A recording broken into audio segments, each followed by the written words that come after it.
merci beaucoup Sylvie, merci beaucoup Madame Brune-Antoine de cette invitation que vous me faites à partager largement ce sujet des éléments sur le sujet passionnant qu'est la télémédecine.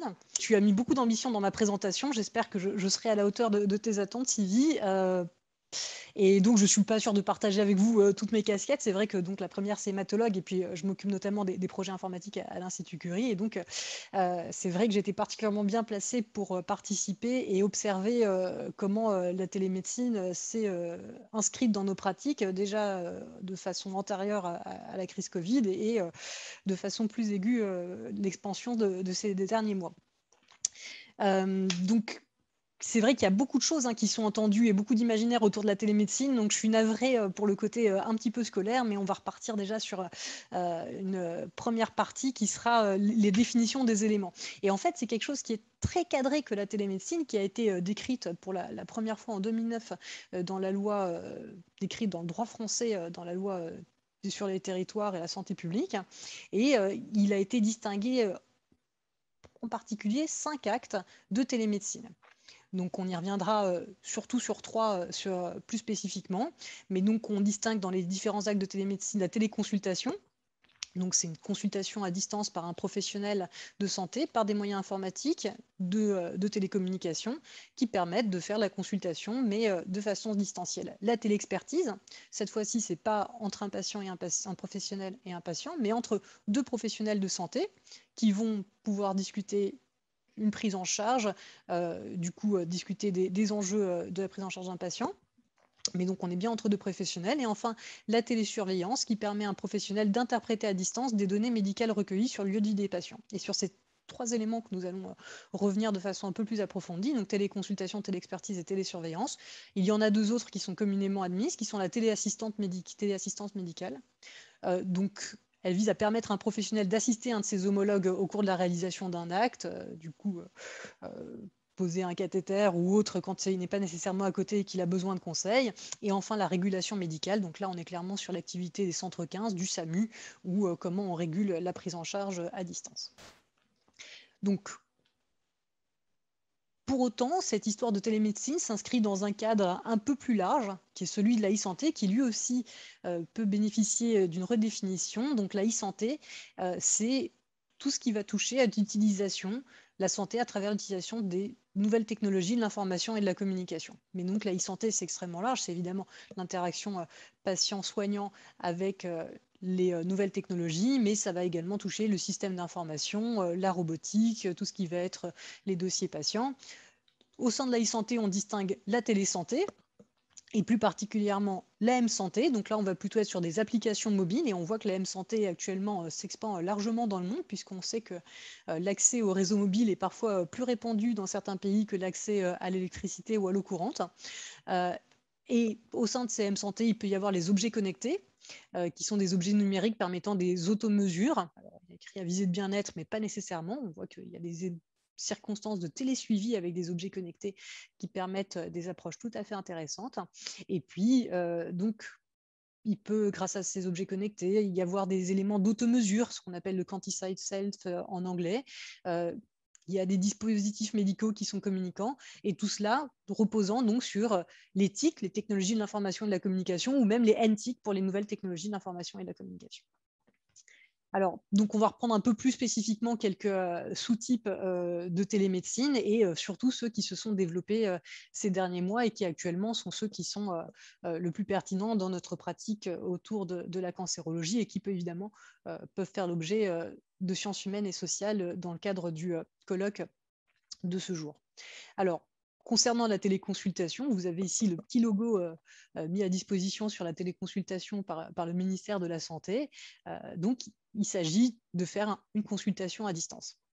Alors, la téléconsultation est rentrée dans le droit commun en septembre 2018 et les modalités de cette inscription dans le droit commun ont pris un peu tout le monde au dépourvu. Ça faisait des années qu'il y avait des expérimentations, la téléconsultation dans tel contexte spécifique, la téléconsultation pour telle situation, et d'un coup, en fait, la loi qui est apparue nous disait, en fait, pourvu qu'il y ait quelques critères, on peut réaliser très largement la téléconsultation. Donc il y avait quelques critères minimaux qui étaient que c'était nécessairement une visioconférence ne considère pas qu'une téléconsultation par téléphone soit une consultation véritable, qu'il fallait que ça s'inscrive dans le cadre du parcours de soins. Donc, typiquement, un médecin traitant qui envoie à un spécialiste ou alors une consultation de suivi par le médecin spécialiste, que donc le patient ait déjà été vu par le médecin dans les 12 mois. De façon très étonnante, il n'y avait pas d'indication qui était spécifiée dans ce cadre de loi. C'était extrêmement large. C'est à laisser à l'appréciation du médecin. Si le patient consent et que le patient pense que la situation est pertinente pour une téléconsultation, eh bien, une téléconsultation par visio peut tout à fait remplacer une consultation de visu. Et également, élément intéressant, la tarification de cette téléconsultation est au même tarif, exactement les mêmes conditions qu'une consultation de visu. Au départ, lors de la mise en place, il avait même été dit qu'on pouvait se servir des outils de conversation vidéo grand public, Skype, FaceTime et autres WhatsApp pour faire ces consultations. Cela a rapidement été remis en cause, notamment pour des enjeux de sécurité informatique et de confidentialité des données et de plateformes sécurisées. Mais donc, sur le site d'Amélie, on retrouve encore cette petite phrase de l'époque.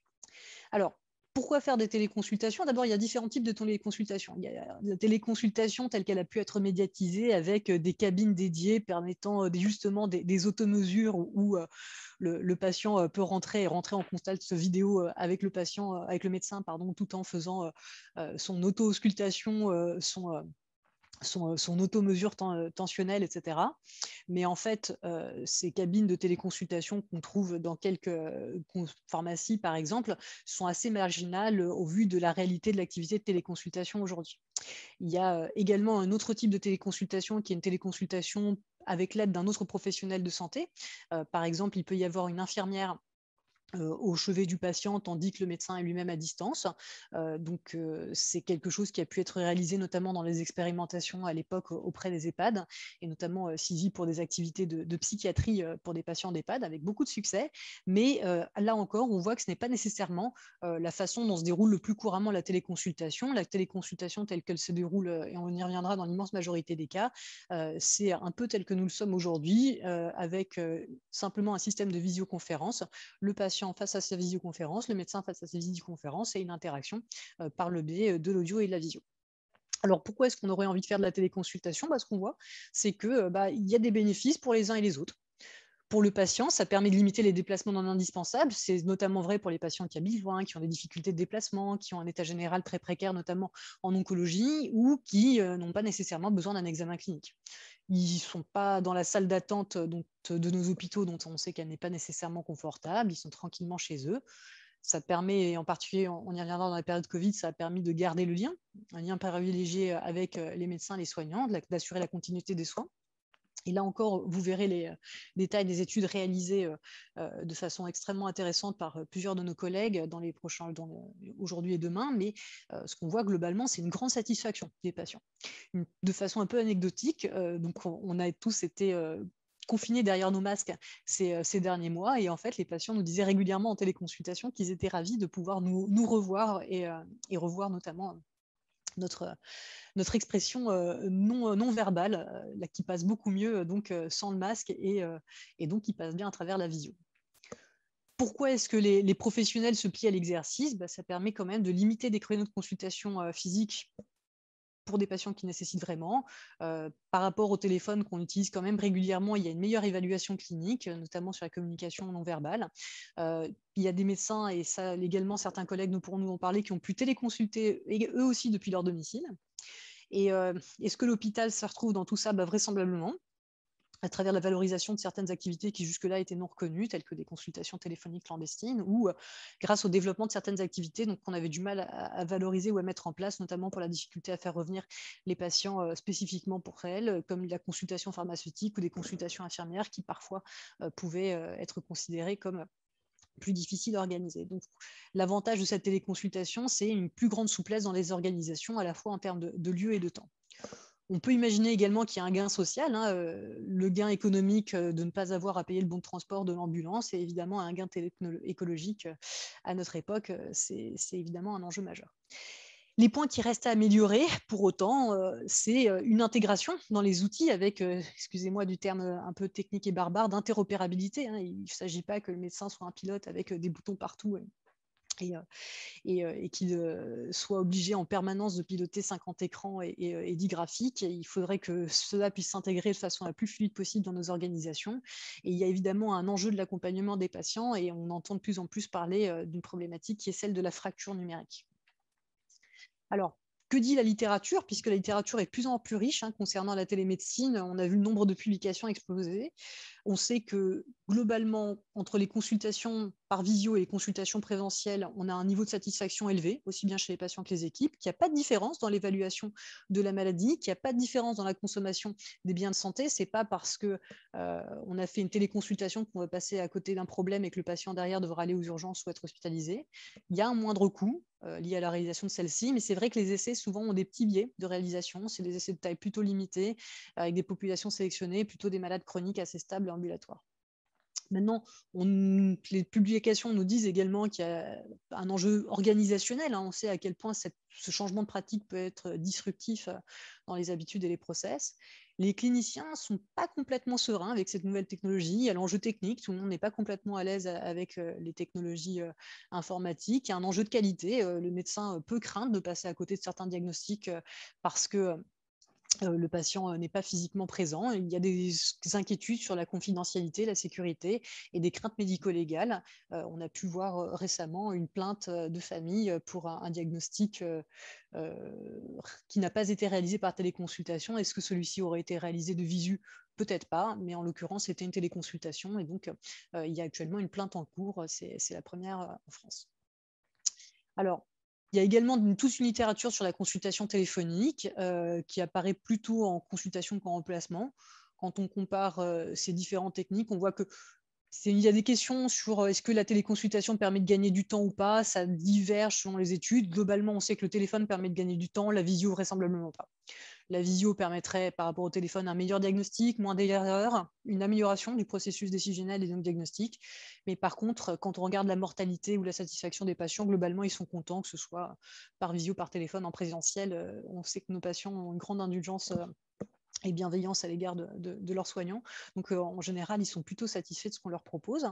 Il y a un enjeu coût technique, agrégation, comme on l'a vu, et donc d'accompagnement de tout ça, parce que c'est quand même un changement qui n'était pas négligeable. Alors, ça, c'était en septembre 2018, quand a été mis en place la téléconsultation la première fois. Alors, depuis la mise en place de cette loi qui faisait ancrer la téléconsultation dans le droit commun, de nombreux hôpitaux essayaient de voir des groupes pilotes, comment commencer à intégrer la téléconsultation dans nos pratiques, différentes instances, depuis l'Agence du numérique en santé, en passant par l'autorité de santé, essayer de produire des documents d'accompagnement pour essayer de promouvoir la téléconsultation. Donc, tout ça se mettait en place gentiment. Et puis d'un coup, est arrivée la crise. Alors peut-être l'avez-vous vu passer ces derniers mois, cette image amusante. On dit que l'idéogramme en chinois de crise, en fait, est l'association de deux idéogrammes qui signifient danger et opportunité. Donc effectivement, comme je suis assignée Sylvie, je ne me réjouis pas le moins du monde de cette crise, mais par contre, il est certain que cette crise Covid a été une opportunité, notamment pour le déploiement de tout ce qui est nouvelles technologies de l'information. Et on dit que le meilleur conducteur du changement sur les projets informatiques a clairement été le Covid ces derniers mois. Alors, grâce ou à cause du Covid, il y a eu une évolution réglementaire dans le contexte particulier du Covid. Je ne vais pas rentrer sur le détail de cette dia un peu obscure, mais globalement, il a été dit, bon, les patients ont du mal à aller à l'hôpital, il peut y avoir des problèmes de continuité des soins, il faut qu'on fasse tout pour que ça puisse être facilité, et quitte à aller largement vers la téléconsultation, et quitte même à reprendre les outils qui avaient été initialement évoqués, puis laissés de côté, les outils grand public, Skype, WhatsApp, FaceTime, on a dit, bon, voilà, on peut y aller, s'il faut ça pour garder le contact avec les patients, pas de problème. Et on dit qu'on a même pu faire du téléphone, alors peut-être pas pour tout le monde, mais par contre, la loi nous a dit, pour les patients qui sont dans les zones blanches, et on sait que malheureusement, il y en a encore actuellement en France, pour les patients qui n'ont pas accès à la vidéo, qui sont en ALD, qui sont suspectés d'avoir le Covid, ou qui ont plus de 70 ans ou qui sont enceintes, donc là, on peut faire même du téléphone. Donc là, un cadre réglementaire qui, dans le contexte Covid, c'est encore plus largement ouvert. Et ça a donné lieu, le contexte Covid, à une véritable explosion. Entre mars et avril 2020, c'était 5,5 millions de téléconsultations qui étaient remboursées, alors qu'on était à peine à quelques milliers, début mars, téléconsultations par semaine. Là, en 2 mois, c'était 5,5 millions. au plus fort de la crise, on a été jusqu'à 27% des consultations qui étaient en distanciel, quand on comptait l'ensemble des consultations. Tout le monde s'y est mis. Bon, évidemment, ça a été beaucoup les médecins libéraux, mais on a vu une représentation très large de nombreuses spécialités. Et donc, pas nécessairement les plus jeunes, effectivement un peu moins les médecins de plus de 60 ans, mais les médecins de tous âges s'y sont mis. Et concernant le profil des patients, alors qu'avant le confinement, c'était surtout les jeunes qui avaient été les pilotes de la téléconsultation, et bien depuis les premiers confinements, on a vu que c'est vraiment la population générale qui s'y est mis largement, et y compris les patients de plus de 70 ans. Sont devenus, comme c'est évidemment les personnes qui consultent le plus en général, c'est également des personnes qui ont très largement téléconsulté, et on a 20% des téléconsultations qui représentaient des personnes de plus de 70 ans.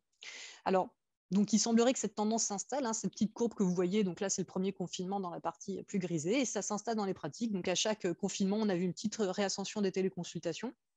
Mais globalement, on voit que la téléconsultation ne disparaît jamais, et qu'elle tend à s'inscrire dans nos pratiques. Donc, que va-t-il en advenir de ces téléconsultations? Il semble que ce soit une pratique qui s'installe dans la durée.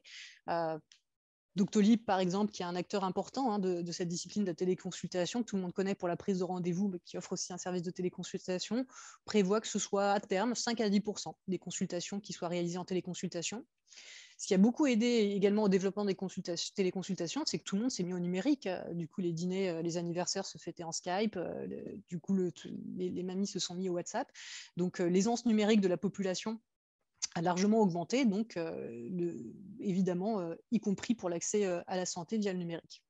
Les préoccupations des patients ont également évolué, parce que ça a été étudié à travers le baromètre de la e-santé, avec des préoccupations qui, dans un premier temps, lors des phases pilotes, tournaient plutôt autour de la question de la déshumanisation de la relation médecin-patient, une crainte à ce niveau-là. Et finalement, maintenant, les craintes sont plutôt de l'ordre de celle de la fracture numérique et de la sécurisation des données.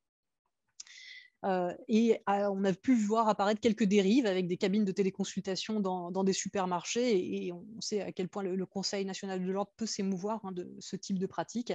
Évidemment, que la médecine, qu'elle soit par visio, par télémédecine ou par technologie, reste de la médecine et n'est pas une pratique commerciale comme une autre.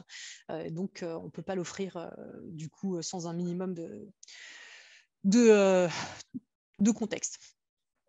Donc voici quelques éléments concernant la téléconsultation. Je vais également vous dire quelques mots de la téléexpertise. On verra ensuite le télésuivi, et je crois qu'on a quelques minutes après pour la discussion, donc je vous propose que je réponde aux questions à ce moment-là. Donc toujours le petit logo proposé par le ministère de la Santé, mais cette fois-ci sur la téléexpertise. Donc cette fois-ci, le médecin a vu le patient en consultation et puis dit il y a quand même des éléments que j'aimerais faire préciser et je vais demander l'avis d'un confrère. Est-ce que vous en êtes d'accord? Et donc, la seule téléexpertise, c'est entre un médecin requérant et un médecin requis. Qui peut pratiquer la téléexpertise? C'est très large. Tout médecin peut requérir la téléexpertise, quelle que soit sa spécialité, son secteur d'activité, son lieu d'exercice. Et par contre, pour l'instant, on est dans un cadre qui reste encore assez restreint. Donc, ça a été mis en place en février 2019, la téléexpertise. Et en théorie, on était dans un cadre restreint jusqu'à fin 2020 et qui devait s'élargir. Et donc, actuellement, en septembre 2021, ce cadre ne s'est pas encore élargi. Mais donc, qui pouvait bénéficier comme patient d'une téléexpertise? En théorie, des patients atteints d'ALD, résidant dans des zones sous-denses, atteints de maladies rares, résidant dans des établissements d'hébergement tels que des EHPAD ou des situations médico-sociales, et des personnes détenues. Donc, c'était un cadre très spécifique, l'idée étant de voir comment la téléexpertise s'inscrit dans les pratiques avant de l'élargir. Donc, il n'y a pas, là encore, comme la téléconsultation, de cadre de situation médicale. Toutes les situations médicales peuvent concerner la téléexpertise. Il y a toujours un enjeu de consentement du patient. Donc, avant de solliciter un confrère, il faut demander l'accord du patient. À l'issue de la téléexpertise, le médecin rédige un compte-rendu, l'archive dans le dossier patient, l'envoie au DMP, transmet au correspondant, etc. Alors, il n'y a pas d'enjeu de vidéo-transmission. Par contre, il y a un enjeu de sécurisation de la transmission de données entre les médecins. La téléexpertise peut être synchrone ou métachrone. Soit c'est synchrone, c'est-à-dire que bonjour, est-ce que tu peux regarder le dossier ou la photo de la brûlure de Madame Michu, ou est-ce que tu peux regarder son électrocardiogramme, ou alors envoyer un message, est-ce qu'à l'occasion tu pourras regarder la photo du grain de beauté de Madame, etc. Donc on distingue deux niveaux de téléexpertise. Le niveau 1, qui ne nécessite pas par le médecin requis la connaissance préalable du patient. Donc, je peux envoyer le grain de beauté, la photo du grain de beauté d'un patient à un dermatologue sans que celui-ci n'ait jamais vu. Et qui est distingué de la téléexpertise de niveau 2, qui nécessite la connaissance préalable du patient, qui est plutôt une réponse à une situation complexe, par exemple une suspicion de révolution d'un cancer, une plaie chronique déjà suivie en dermatologie, un bilan pré-chimiothérapie. Et donc là, c'est plutôt considéré comme du niveau 2 et avec des rémunérations qui sont différentes. Le niveau 1 donne lieu à une tarification de 12 € si on ne connaît pas le patient et que c'est une question simple, et donc 20 € si on connaît le patient et que c'est dans le cadre d'une prise en charge plus complexe. Pour être tout à fait honnête, la téléexpertise tarde à s'implémenter dans les pratiques, alors qu'elle est rentrée dans le droit commun, au moins sur le périmètre décrit, entre février 2019. En février 2019, eh bien, il y a eu exclusivement 1000 actes tarifés en un an. Donc, actuellement, comme je l'évoquais, on est toujours en attente de l'élargissement des situations de téléexpertise. Et il y a une évolution qui est prévue que des professionnels de santé non médicaux puissent solliciter une téléexpertise auprès d'un autre confrère. Mais donc, pour l'instant, on voit que ça n'a pas encore complètement trouvé sa place. Probablement qu'il y a un enjeu de plateforme à travers la téléexpertise. On sait que tous, on reçoit dans nos mails à longueur de journée des avis, demandes d'avis de nos confrères. Donc, on a déjà une pratique autour de cette téléexpertise, mais qui n'est ni tracée, qui ne respecte pas les outils de confidentialité, ni valorisée à travers cette tarification. Et donc, c'est une pratique qui est déjà ancrée et qui ne correspond évidemment pas aux requis. Et donc, rentrer dans le cadre nécessitera probablement encore un peu d'évolution. Et encore une fois, probablement à travers des outils qui doivent être un peu plus faciles d'utilisation, un peu plus intégrés à nos outils du quotidien et à notre pratique. Maintenant, un autre mot sur la troisième pratique de télémédecine qui concerne le télésuivi. Et donc, le télésuivi, c'est le patient est à son domicile et envoie des données de santé à intervalles réguliers qui vont être transmises à l'équipe médicale. Donc, cette fois-ci, donc là encore, on est à distance, mais c'est des données de santé qui vont être recueillies par le patient lui-même. Alors, il y a plusieurs éléments qui peuvent être suivis par la télémédecine, par le télésuivi ou la télésurveillance, c'est la même chose. Parfois, ça peut être à travers les objets connectés. Et actuellement, cette télésurveillance se fait dans le cadre d'un prélégal. C'est dans le cadre d'expérimentation. Et il y a 5 situations, 5 pathologies qui, en théorie, rentrent dans le cadre de l'expérimentation, qui ne concernent pas du tout la cancérologie, l'insuffisance rénale, l'insuffisance respiratoire, l'insuffisance cardiaque. Donc, on est actuellement dans un cadre qui est celui donc de l'expérimentation qui n'est pas encore rentré dans le droit commun. Donc, les tarifications ne sont que dans le cadre de ces expérimentations. On a pu voir des réussites tout à fait intéressantes avec, par exemple, un pilote autour de l'insuffisance cardiaque avec des balances connectées. Donc, on sait qu'un patient insuffisant cardiaque qui prend du poids est probablement en train de décompenser. Donc, en Auvergne, des choses absolument superbes, mais qui ne sont pas encore rentrées dans le droit commun. Et donc, on pourrait utiliser des balances connectées pour surveiller l'insuffisance cardiaque, mais en oncologie, ça n'est pas nécessairement l'outil le plus pertinent. Et donc, en oncologie, on se sert, même si on n'est pas dans le cadre des expérimentations officielles, on a vu à la fois en France et à l'international arriver de plus en plus d'études passionnantes sur ce que pouvaient donner des éléments de télémédecine. Et en fait, très souvent, de télésurveillance qu'on voit arriver, c'est des PRO.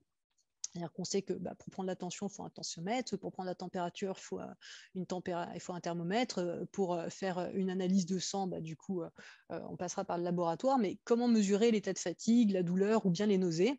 Eh bien, là, la réponse est simple, il faut demander aux patients. Donc, on a plutôt une évaluation symptomatique des patients à travers des questionnaires. Et c'est ce qu'on appelle les PRO, qui sont les données auto-mesurées rapportées par les patients. PRO, c'est un acronyme pour Patient Reported Outcomes.